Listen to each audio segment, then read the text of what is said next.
So today what we're going to talk about is something that's revolutionary. It's endoscopic spine surgery. And so what does that entail?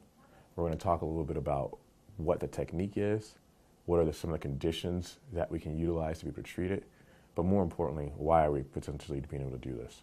So as some of you know, there's a number of times where I've been able to do procedures, epidurals and such, or another doctor has done an epidural, but it just hasn't been able to last as long as what we'd like.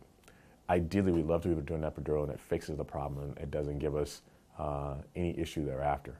But frequently, what happens is that problem comes back. And it can come back with enough frequency that it really doesn't let you live the life the way that you'd like to be able to live your life. Many patients don't want to pursue traditional surgery, and sometimes traditional surgery doesn't work. It can take and potentially have you off from work for an extended period of time. It can prevent you from being able to do the things that you want to be able to do, and it has you have a recovery period that can last for greater than a number of weeks. The benefits behind doing endoscopic spine surgery is that it's a small incision. Normally you go home the same day, and our recovery time is going to be somewhere between 1 to 2 weeks. And you can potentially be able to return back to work within that time frame, if not sooner. So what exactly are we talking about? The initial elements of things that we're talking about is to be able to do and deal with the elements of potential herniated disc that come back and give you a potential bulge back into the area of the nerve root.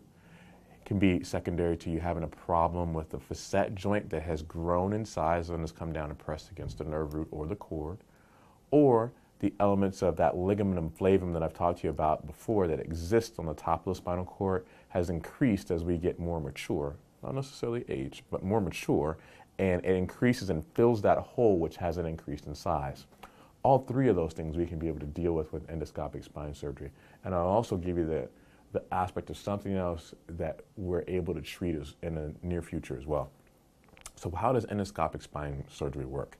In essence, what we do is we make a very small incision, maybe about in the order of about 1 inch, potentially 2. And what we do is we find what our issue and our concern is. So for instance, if it's our disc bulge here, what we use is we use a small incision and then we take a tube down, just like I have in this context, and we place it in that area. And we can be able to then utilize that tube to help us guide another subsequent tube over it in a manner such as this. So when we have that larger tube in place, we take the smaller tube out, normally out through the end, but in essence, we're going to have that tube that's in place like this, and we have a camera with working instruments that allow us to be able to come down and resect. In other words, take out a portion of that bulge that's present and be able to deal with other entities that are around there. So if it's the facet, meaning that joint that we need to deal with, if it's the ligament, we can be able to get it from the side, or we can use that same technique from the middle. It's been done for years and actually is one of the safest procedures that's out there. So it's another option that we can be able to utilize instead of traditional surgery. So many patients will say, well, wait a minute, doc, but you said there's another thing that is coming down the line that may be able to help besides just that. And there is.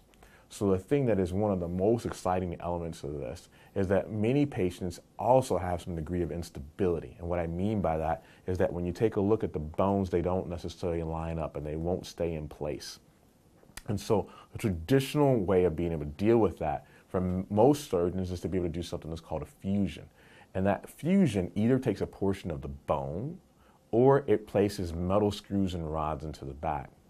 What we can be able to do is through that same type of hole, that same type of straw, is to be able to get into the body of the bone and be able to place a stabilizing element that allows for that spine to be able to remain in place without us needing to do rods and screws, and a way to be able to place posterior elements that can be able to secure the spine in place as well, without having a recovery for months, and instead of taking it to the extent of having a 3-month recovery, for us to potentially be able to take that down to the elements of weeks. That's what we're talking about when we're discussing the elements of endoscopic spine surgery that we're doing.